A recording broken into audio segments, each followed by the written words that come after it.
Hey everyone, Nathaniel here, and I wanted to share on this special day one of my favorite intuitive insight decks that not a lot of people know about. These are called shadow cards, and they are a tool for intuition nutrition. They kind of focus around the concept of the collective unconscious from Carl Jung, and the kind of archetypes and images that come through with the dreamscape. It's also kind of related to the synchronicity of what you get is what you get, hence the art of coincidence. And it combines the left and the right brain because one of the decks is made up entirely of words, as you can see, all sorts of different words. And then the other deck is made up of images, and there are a whole different sorts of images. Some of them are a little easier to decipher than others. So what you do is you draw one from each deck and layer them together and see what kind of insights you contemplate and get from that. And then there's also some questions and phrases you can look up in a book that comes with the deck that also can give you some additional perspective. So for this one, I'm going to concentrate on delivering a message for the collective. So whoever is watching this message is for you. This message is for all of us. So when I use this deck, I like to shuffle both decks a little bit just to mix up the energy. But then rather than, drawing off the stack of the deck and cutting the deck, I prefer to create a puddle. So I'm going to puddle all of the images, and I'm going to puddle all of the words. And then I will pull one word and one image from both and interpret what types of messages or things that we might be called to think about and consider and contemplate from that. So, pull an image and pull a word. All right. The concept that we have for the collective consideration in this combination is the word deserve, and then we have an image that looks to be a jester or a clown that is juggling. And so there are several things that are coming to the forefront of my mind with this. We need to be focused on what do we deserve, and also understanding that we deserve exactly what we get. So what do we deserve? Well, the connotation with this juggler is lighthearted in the sense of having fun, just being a clown, a jokester, having fun with the hilarity and the light side of things. So we deserve that. There's also the idea with the clown and the juggler of like getting a pie in the face, of being made fun of the joke being on us. And so we really want to sit with what do we deserve collectively, as a country, as a culture, as a person, all of these different considerations. But this concept of deserve, we deserve. And then the juggler is also akin, if we think about tarot, it would be the magician, the one that juggles the four elements to construct stuff. So do we deserve to see ourselves as the magician of our life who's capable of juggling all the different things in their due time and order to create our world? Or do we feel like we deserve to be somebody's lackey, a clown, a laughing stock, to be made fun of, to have the pie in the face? The joke's on us because whatever we feel like we deserve tends to be what we create. So if you feel that you deserve to have fun, to have a light time, and or to be the master of your world that's capable of juggling all things together, then that tends to be the experience that you get. If you feel like you deserve to be made fun of or to be lower than some king or royalty, that you're just their clown, we tend to find ourselves in those inferior positions. So there is a little bit of cosmic humor in this combination that's asking us all to come to terms with what do we deserve and how do we feel about this clown? Is this clown figure something that is a positive connotation or a negative connotation? Again, it's just an image, so there is no right or wrong with that, but it calls us to consider both possibilities. I can also take a look at what that particular image wants us to think. It says juggling issues is the first thing. And if we think about that in the world, we have several issues between health and the economy and politics and leadership. So this is a time where we are juggling a lot of issues, and we deserve to juggle the issues we've had. They are issues because we have put them where they are. And then performing to entertain. In a way, this can be a good or a bad thing. Do we deserve to do the performance that we love, that entertains others, to be on the stage and show our special creative talents? Do we deserve that?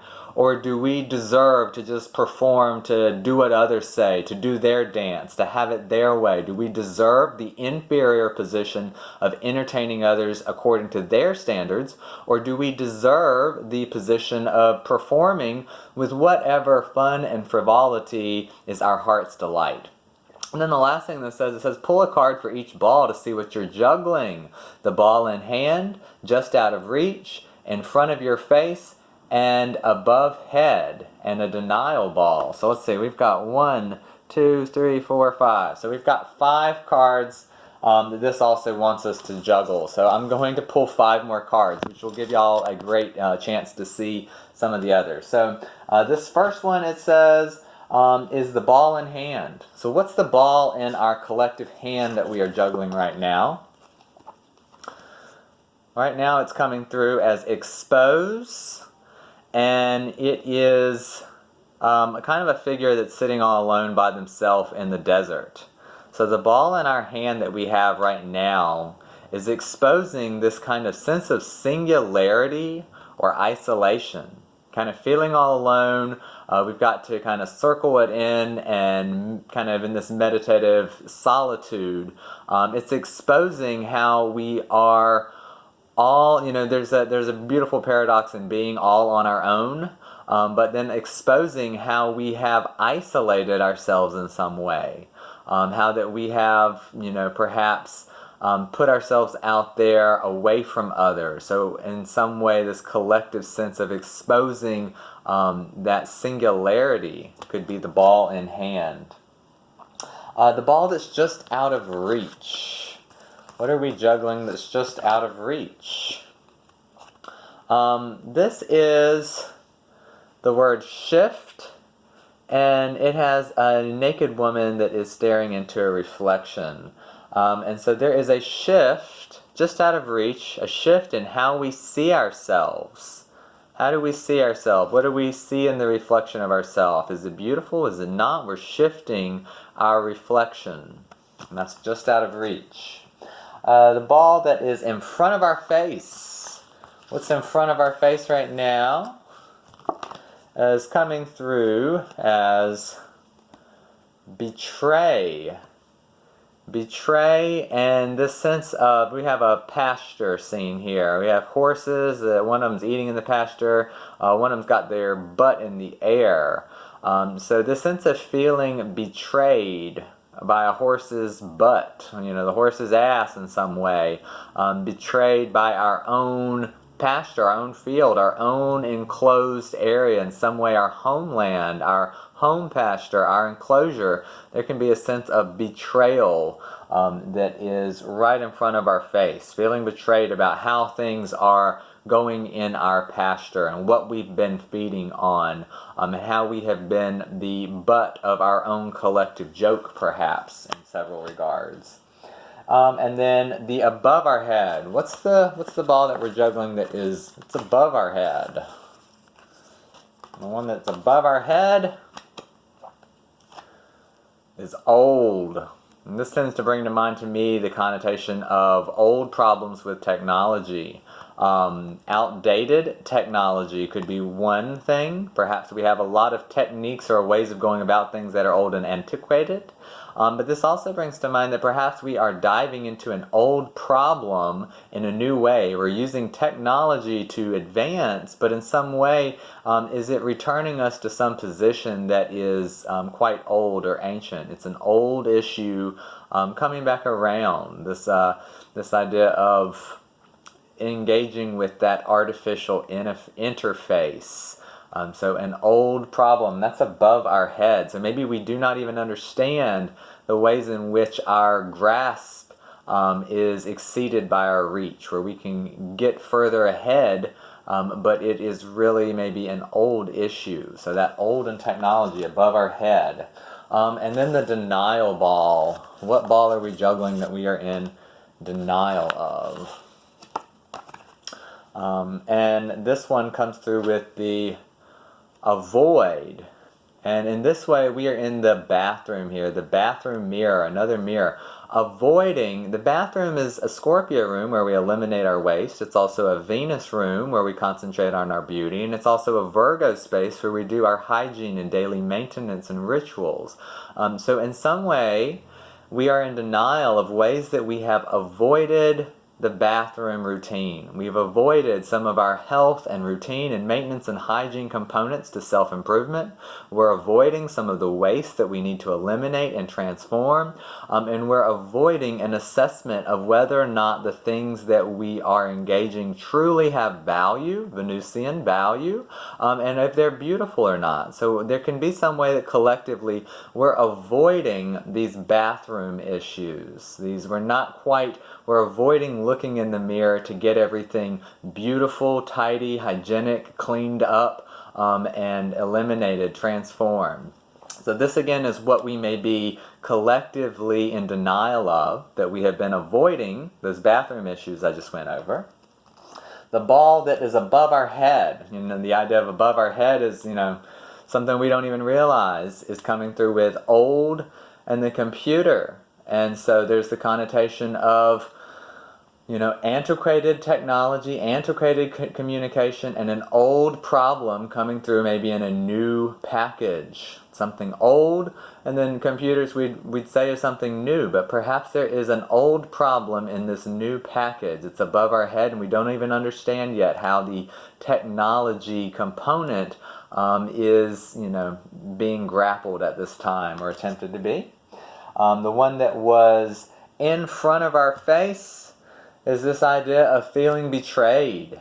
Being betrayed, feeling like a horse's ass, being betrayed by a horse's ass, being betrayed by our green pasture, our little piece of homeland where we eat, our place where we are fed and tended by our farmers, feeling betrayed in some way by what we call home, where we stay, feeling like we're the butt of our own joke, feeling like there is a horse's ass afoot, and feeling betrayed. It's right in our face. Just out of reach was, again, the word shift and the reflection. And so this shift, this has got this idea of, she's naked and she's looking in the pool, a shift in how we get naked and see ourselves and reflect, a shift in how we see ourselves, a shift in the way that we see ourselves and how we go into that process of seeing ourselves. And perhaps that will, maybe since that one is just out of reach, and I have something to do with this other reflective card about what we're in denial of. And so as we come out of the denial, perhaps what's just out of reach, which is the shift in how we see ourselves, can be made more beautifully possible. And then again, the ball in hand is exposing this. Is it exposing the way in which we're isolated? And it also is exposing the way in which we need some component of that meditative going within our own inner circle, and exposing that need to go within at this time frame. And exposing the way in which we may have singularly, I don't even know that's a word, but isolated ourselves into a sense of singularity, that we have maybe gone very far away from everyone else and find ourselves alone. Exposing maybe the good and bad things about that is the ball that we have in hand now, feeling exposed in our isolation or singularity in one way or another. And all of this again comes forth from the concept of deserve and the juggle. And going back again, do we deserve to be the juggler that is entertaining and having a good time and doing the performance that we have fun with? Or do we deserve to be the clown that gets the pie in the face, that must work for somebody else and do their dance to make them laugh? And so the answer is not there. It's just, again, these cards are to have you intuitively reflect, to give you some insight about your life. So that gives you just a little taste of how these cards work, and you can see how different words and combinations can come up in different orders and take your contemplation anywhere. And this is a great tool for an icebreaker, lots of things. It's great for readings. There are some more constructive spreads that I can do with these. And for anybody that's interested in playing with these more, I encourage you to get in touch with me and get a one-on-one reading. I do one-on-one readings with these in addition to astrology. And so if you're curious to see what these cards will reveal for you on a more personal level, as opposed to the layer I just went through that was for the collective, get in touch. And again, have a happy last day of Sun in Scorpio, but we'll have plenty of Scorpio energy to look forward to, as Venus is just starting to magnetize that value our way at the same time. So have a great time, and hope you enjoyed this.